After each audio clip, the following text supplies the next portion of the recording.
Halo semuanya, sahabat investor. Hari ini saya akan membahas berkaitan dengan investasi saya. Di sini saya akan bercerita dan menceritakan bagaimana investasi saya dalam jangka panjang.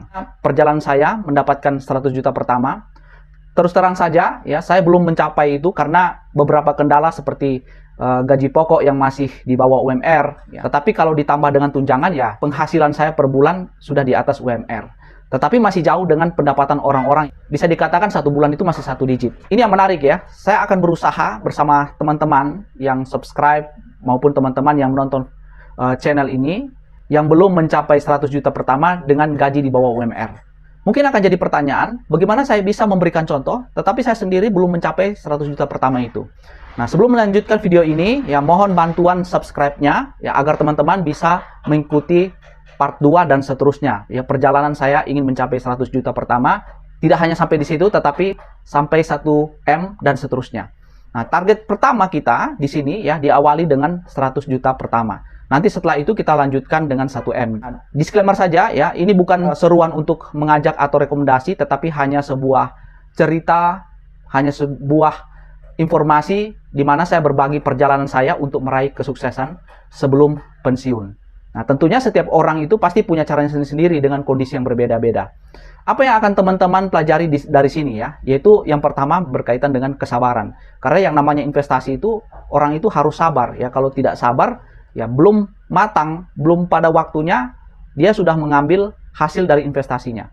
Ya, baru mendapatkan profit atau keuntungan 10%, masih seperempat perjalanan dia sudah mengambil profitnya. Nah, ini butuh kesabaran. Dan tentunya juga butuh ketekunan. Ketekunan dalam artian bahwa setiap bulan itu kita harus menyicil atau menabung saham ya, sama dengan orang meminjam uang di bank kemudian dia menyicil setiap bulannya. Tentunya yang ketiga, perlu ada strategi keuangan. Karena kita harus mengatur keuangannya ini dengan baik sehingga kita bisa menyisihkan keuangan kita ya, uang kita dari pendapatan kita yang sedikit. Dan kemudian tentunya harus mencari sumber-sumber pendapatan yang lain untuk menambahkan investasi kita ke depannya. Sehingga target kita tidak terlalu lama. Nah, kemudian menentukan investasi di mana itu yang paling penting ya. Tergantung dari legalitasnya, sekuritas yang kita gunakan, dan investasi saham apa yang akan kita investasikan. Nah, itu yang menentukan keberhasilan kita dalam jangka panjang nantinya. Nah, saya bercerita sedikit saja ya tentang profil saya. Di sini saya adalah seorang ASN dengan gaji standar, ya bisa dikatakan masih di bawah UMR, tetapi kalau ditambah dengan tunjangan, ya sudah cukup ya, gaji sudah mencapai di atas dari UMR. Ya, kalau tidak ada kewajiban yang saya harus keluarkan setiap bulannya, mungkin saya akan gas, ya bisa gas mencapai 100 juta pertama itu. Tetapi persoalannya di sini dengan gaji di bawah 10 juta, ya ditambah dengan pengeluaran yang cukup besar, nah perlu berpikir keras untuk mencapai hal tersebut. Nah, saya punya rumah sampai saat ini yang masih KPR, kemudian ada biaya kontrakan, mungkin teman-teman akan bertanya kenapa sudah punya rumah tetapi masih kontrak. Nah, sebagai informasi saja, saya bekerja di luar daerah, jauh dari keluarga. Jadi rumah di KPR itu istri dan anak saya yang tinggal, sedangkan saya sendiri tinggal di kontrakan. Ya, teman-teman, saya yakin sudah punya gambaran berapa banyak pengeluaran yang saya harus keluarkan dengan gaji di bawah 10 juta. Tentunya sangat banyak, tetapi saya harus berusaha untuk menyisihkan uang saya untuk investasi tersebut ya dalam jangka panjang. Nah, belum lagi biaya-biaya kebutuhan sendiri, ada biaya kebutuhan keluarga dan seterusnya. Intinya, uang yang harus saya sisihkan dengan aman untuk investasi itu hanya sebesar 1 juta. Nah, ini sangat menarik dengan modal yang kecil. Bagaimana strateginya supaya saya bisa mencapai 100 juta pertama itu. Nah, di channel ini saya akan berbagi dengan part-part berikutnya. Nah, setiap bulan tentunya saya akan menyisihkan dari pendapatan saya untuk diinvestasikan dengan goal ya akan mencapai 100 juta pertama itu. Saya di sini tidak menargetkan waktu ya karena takutnya akan lewat, akan menjadi menarik karena bagaimana mencapai itu ya untuk beberapa tahun ke depan ya. Dengan cara bagaimana saya mendapatkannya, strategi apa yang saya harus lakukan agar tidak terlalu lama. Nah, bisa saja kalau ada uang lebih ya misalnya mendapatkan honor, saya akan menyisihkannya ya, jadi tidak terlalu lama. Jadi dalam hal ini, ya tidak harus 1 juta dalam sebulan. Bisa saja kalau ada uang lebih, ya misalnya mendapatkan honor, ya saya akan menyisihkan. Jadi tidak selalu harus 1 juta dalam sebulan. Karena bisa saja dalam sebulan itu ada bolongnya. Ini akan ditutupi ketika saya berinvestasi lebih di bulan-bulan yang lain. Nah, tentunya kalau saya berinvestasi dengan 1 juta per bulan, ini akan lama. Jadi saya harus berusaha mencari sumber-sumber pendapatan yang lain. Nah, apakah melalui kegiatan lain yang berhubungan dengan pekerjaan saya, ya, melakukan trading, memindahkan atau mengotak-atik portofolio saya, dan seterusnya. Nah, intinya saya harus melakukannya dengan berbagai cara untuk mencari sumber pendapatan agar bisa mencapai 100 juta pertama itu dalam waktu yang tidak begitu lama. Nah, kalau Anda lihat di portofolio saya di sini, ya, di sini saya sebenarnya sudah memulainya, ya, hampir beberapa tahun. Dan ini menurut saya sangat lambat pertumbuhannya. Karena apa? Karena saya kurang begitu serius di awal. Nah, karena investasi selama ini kebanyakan kurang aktif. Lebih banyak prioritas kebutuhan saya bersifat konsumtif. Jadi pengeluaran itu tidak bersifat produktif, sehingga portofolio saya masih sedikit. Dengan membuat video ini tentunya memotivasi saya juga teman-teman untuk bisa meningkatkan skill saya juga untuk berinvestasi. Ya, saya juga sudah cukup lama ya belajar tentang investasi, khususnya dalam saham juga kripto ya. Tetapi baru kali ini punya target ya teman-teman. Kenapa baru sekarang? Ya karena ada kebutuhan keluarga yang didahulukan ya. Tetapi semuanya itu sudah aman, saat ini sudah aman ya untuk kebutuhan-kebutuhan yang lain. Jadi saya akan benar-benar komit lagi bersama teman-teman untuk berinvestasi dalam jangka panjang dalam mencapai 100 juta pertama dan seterusnya. Target saya ya karena sisa tabungan untuk investasi sangat kecil, setelah dikeluarkan kebutuhan-kebutuhan lainnya yaitu tersisa 1 juta, maka saya harus membuat strategi khusus. Nah, strategi ini yang bisa saya bagikan sebagai informasi, tetapi teman-teman yang lain juga mungkin punya strategi yang lain. Jadi setiap orang itu tentunya beda-beda, setiap modal yang dimiliki tentunya beda-beda, sehingga dia punya strategi khusus. Dan setiap pengetahuan yang dimiliki setiap orang itu tentunya berbeda-beda. Nah, pertama, di mana saya harus berinvestasi? Nah, itu hal yang paling penting ya. Saya harus berinvestasi di mana agar investasi saya terjamin, karena ini berkaitan dalam hal jangka panjang. Ya, kemudian yang kedua yang harus diperhatikan adalah instrumen apa yang bagus secara fundamental, dan tentunya saya akan melihatnya dari sisi teknikal juga ya. Hal ini berguna saat beli saham yang high risk. Jangan sampai kita membeli saham itu seperti membeli kucing dalam karung ya. Kita tidak tahu saham apa yang kita akan beli. Nah, bisa saja saham yang kita akan beli sudah berada di pucuk ya, kemudian ketika terjun bebas itu tidak naik-naik lagi. Nah, ini saham yang bahaya menurut saya ya. Ini yang memperlambat, akan mengkerdilkan investasi kita dalam jangka panjang tentunya. Untuk memperbesar keuntungan ya perlu memperbesar margin keuntungan ya. Bagaimana kita mendapatkan harga yang murah kemudian jual dengan harga yang mahal. Nah, ini perlu analisa fundamental dan analisa teknikal. Kenapa analisa teknikal? Jadi analisa teknikal itu tidak hanya dipakai untuk para trader saja ya, tetapi bisa dipakai juga untuk para investor ya, untuk mendapatkan margin yang sangat rendah. Margin yang sangat jauh ya, sehingga kita mendapatkan suatu profit yang lebih besar, di mana harga yang kita beli adalah harga yang murah, kemudian secara fundamentalnya bagus, dan ini akan berpeluang, dan kita mengetahui bahwa saham ini harganya dalam jangka panjang akan memiliki peluang yang sangat besar, di mana harganya akan naik tinggi. Secara teknikal kita melihat historisnya ya, dari tahun-tahun sebelumnya, bagaimana dari pergerakan saham dari tahun-tahun sebelumnya. Pada posisi saat ini kira-kira ini sudah berada di atas atau sudah berada di tengah atau masih berada di bawah. Nah, itu kita bisa ketahui dengan saham-saham yang secara volatile-nya itu sangat tinggi atau high risk. Kenapa kita menginvestasikan juga sebagian ke high risk? Supaya kita mendapatkan keuntungan yang sangat besar, dan tentunya kita harus juga melirik dividennya. Nah, ya. Jadi selain kita mendapatkan dari profit, dari capital gain-nya, juga kita akan mendapatkan dividen dari perusahaan. Nah, di mana perusahaan-perusahaan yang memiliki atau yang memberikan dividen yang sangat besar. Hal itu yang perlu kita cari informasinya. Kemudian bagaimana secara fundamental perusahaannya itu bagus atau tidak ya. Nah, kita bisa melihatnya atau historisnya dalam jangka waktu ya di tahun-tahun sebelum-sebelumnya. Nah, bagaimana rekam jejaknya perusahaan tersebut atau saham tersebut. Nah, supaya bisa cepat mencapai 100 juta pertama itu dalam jangka waktu tidak terlalu lama. Nah, saya berinvestasi di sini di Ajaib, ya teman-teman bisa berinvestasi di sekuritas yang lain, tetapi harus dipastikan ya perusahaan tersebut sudah terdaftar di OJK, dan tentunya sekuritas tersebut juga memiliki rating yang bagus ya. Harus paling bagus secara perankingan. Artinya banyak orang yang percaya dengan sekuritas tersebut. Nah, teman-teman bisa melihat di sini portofolio saya. Nah, di sini lumayan kecil, jadi sudah ada 13.919.330. Nah, teman-teman, ini bukan modal yang saya gunakan, di mana modal tersebut langsung 13 juta ya. Ya, sekitar 12 juta karena keuntungan returnnya itu sekitar 1.197.000.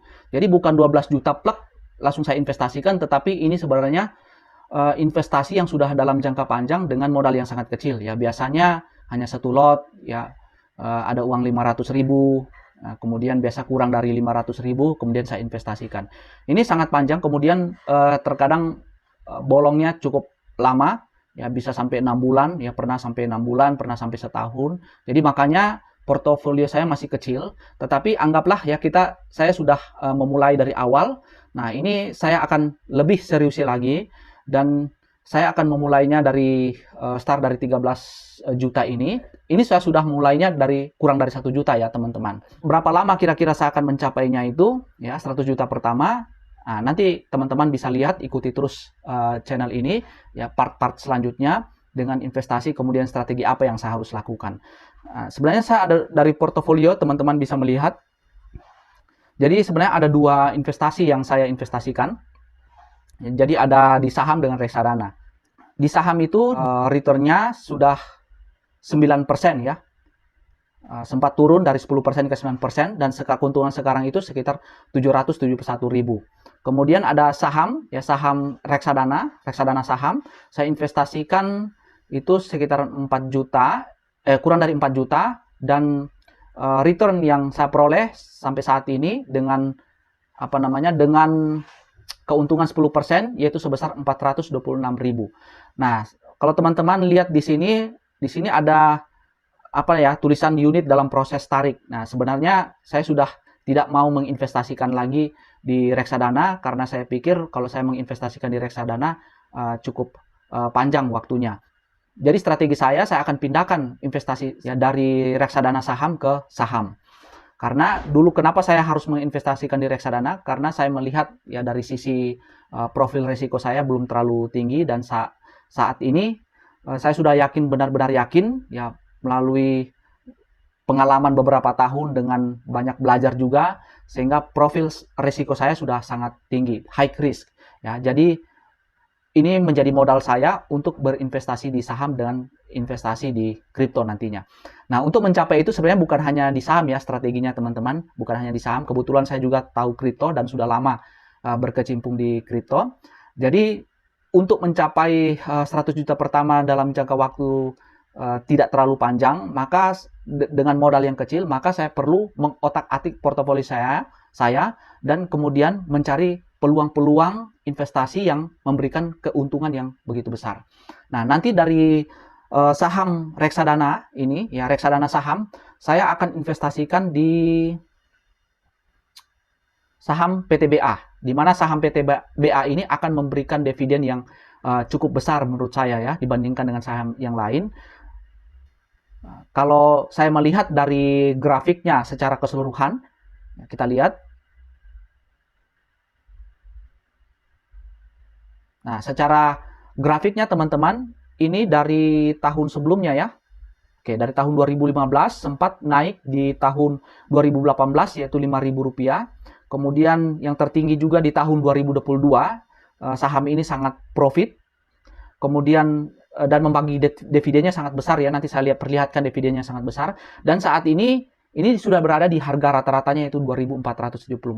Nah, ini kesempatan atau peluang prospek yang sangat besar ketika saya masuk saat ini dengan harga yang cukup rendah, walaupun masih di tengah-tengah. Jadi target saya yaitu capital gain-nya yang cukup besar, kemudian nantinya dividennya juga target saya mendapatkan atau menghasilkan dividen yang besar dari saham ini. Nah, saham ini di dividen yang ke-10 dia sudah membagikan Rp1.000, teman-teman. Ini sangat besar sekali dibandingkan dengan saham-saham yang lain. Kita lihat dari sisi keuangannya, dari sisi fundamental keuangannya ya. Oke, kita masuk di saham, kemudian tahunan, kita melihat dari tahun sebelumnya, dari tahun 2018 ya. Oke, dari tahun 2017 saja ya, supaya kita dapat historis berkaitan dengan income statement-nya, juga balance sheet-nya 5 tahun terakhir. Nah, dari 5 tahun terakhir, teman-teman bisa melihat ya, profit marginnya memang menurun di tahun 2020. Kenapa menurun? Ya, kemungkinan besar ini karena COVID kemarin. Kemudian dari sisi revenue-nya juga ini 2018 sampai 2019 ini beda-beda tipis, tidak terlalu naik juga tidak terlalu turun, kemudian mengalami penurunan di tahun 2020. Nah, net income-nya juga mengalami penurunan, kemudian teman-teman mengalami peningkatan dari 2020 sampai 2022. Kenaikannya sangat tinggi sekali. Nah, ini sangat profit sekali ya, sangat profitable sekali saham ini. Kemudian dari sisi balance sheet-nya teman-teman, DER-nya. Jadi DER itu yaitu perbandingan antara total liabilitas atau kewajiban yang harus dibayarkan oleh perusahaan dengan total aset. Nah, jadi kalau semakin tinggi utang, kemudian semakin kecil asetnya, berarti DER-nya juga semakin besar. Nah, kalau semakin kecil atau tetap total liabilitasnya atau hutangnya, kemudian asetnya semakin tinggi, maka DER-nya semakin kecil. Nah, kalau kita melihat di sini memang DER-nya dia menurun di tahun 2020, kemudian dia meningkat ya dari tahun 2020 sampai di tahun 2022.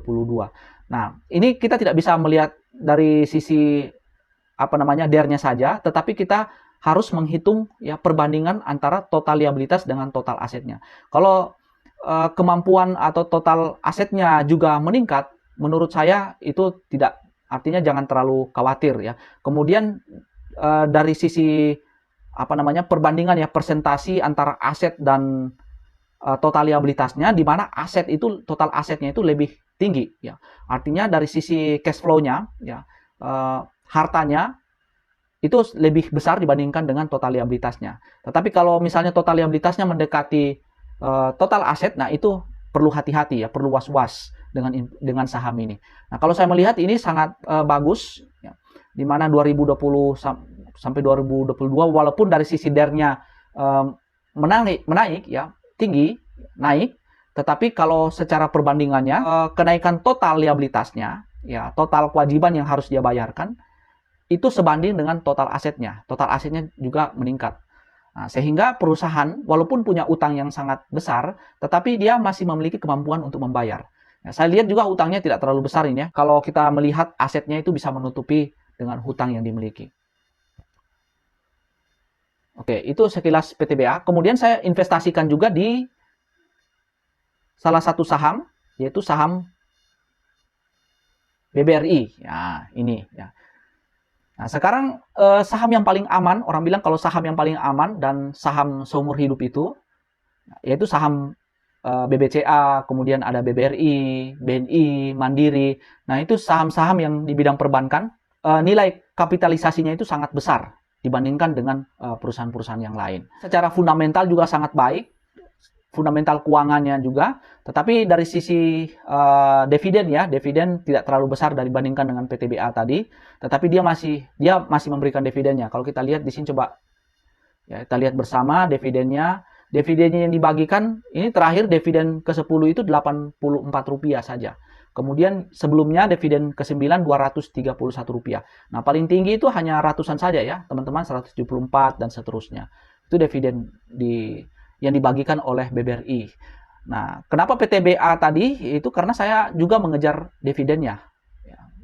Dan saham, tentunya saya selain PTBA, di mana resiko yang kita ambil juga agak tinggi ya di PTBA. Oleh karena itu, sebagian saham saya, ya sebagian besar saham saya, sekitar ya 70% itu ada di saham perbankan. Ya, baik itu BBRI, nanti saya investasikan lagi, saya beli saham lagi di BBCA. Investasi yang dalam jangka panjangnya cukup aman menurut saya ya. Dan yang tentunya memberikan dividen dan memberikan bunga yang return profit yang cukup baik, cukup besar. Oke, jadi di sini ya strategi. Kemudian nanti saya akan pindahkan ya saham reksadana ini, reksadana saham ke PTBA nantinya. Ya, kalau sudah bisa sudah dicairkan. Karena kalau di reksadana itu butuh beberapa hari, ya bisa sampai 4 sampai 5 hari baru menjadi uang cash ya di RDN-nya kita. Nah, setelah itu baru kita bisa membeli saham di PTBA. Nah, sebenarnya saya juga menginginkan di BBCA ya, teman-teman, tetapi karena kekurangan dana, jadi saya mengisinya dulu, ya membelinya dulu, ya jangan sampai sudah terlanjur naik di saham PTBA. Selain itu ada juga di kripto ya, di kripto hanya sedikit. Nah, kenapa? Nah, strategi saya selanjutnya adalah menginvestasikan di kripto. khususnya nanti fokus saya di Doge ya, karena di sini teman-teman bisa lihat investasi saya di kripto itu ada 2, 4, 5, 6, 7, ada 7. Tetapi yang 4 ini BTT, TEN, AOA sama Pando ini sebenarnya investasi yang sudah lama dan itu sekarang sudah turun sekali harganya. Jadi sudah merugi harganya. Nah, pada posisi sekarang ini harga-harga koin ya, koin kripto itu sangat murah dan ini adalah strategi saya untuk mempercepat profit ya, untuk mempercepat meningkatkan modal saya yang nantinya dari sini ya, setelah keuntungan yang saya dapatkan mungkin nanti ya mudah-mudahan bisa dapatkan berkali-kali pendapatannya ya, berkali-kali lipat. Kemudian nantinya saya investasikan kembali ke saham dari sini ya. Kebetulan saat ini kripto masih sangat murah ya, kebanyakan secara keseluruhan murah, dan nanti kita lihat ya untuk 1 tahun sampai tahun depan seperti apa nantinya kenaikannya. Nah, keuntungan dari sini kemudian nanti saya investasikan ke saham ya, pada saat kripto mulai mengalami crash atau mengalami penurunan. Setelah turun baru saya akan putar lagi ya dari saham ke kripto. Nah, ikuti terus perjalanan investasi saya. Jangan lupa di subscribe, bunyikan loncengnya agar sahabat semua mendapatkan informasi dan teman-teman juga mendapatkan profit. Kita semua bisa sukses melalui investasi. Sekian dan terima kasih.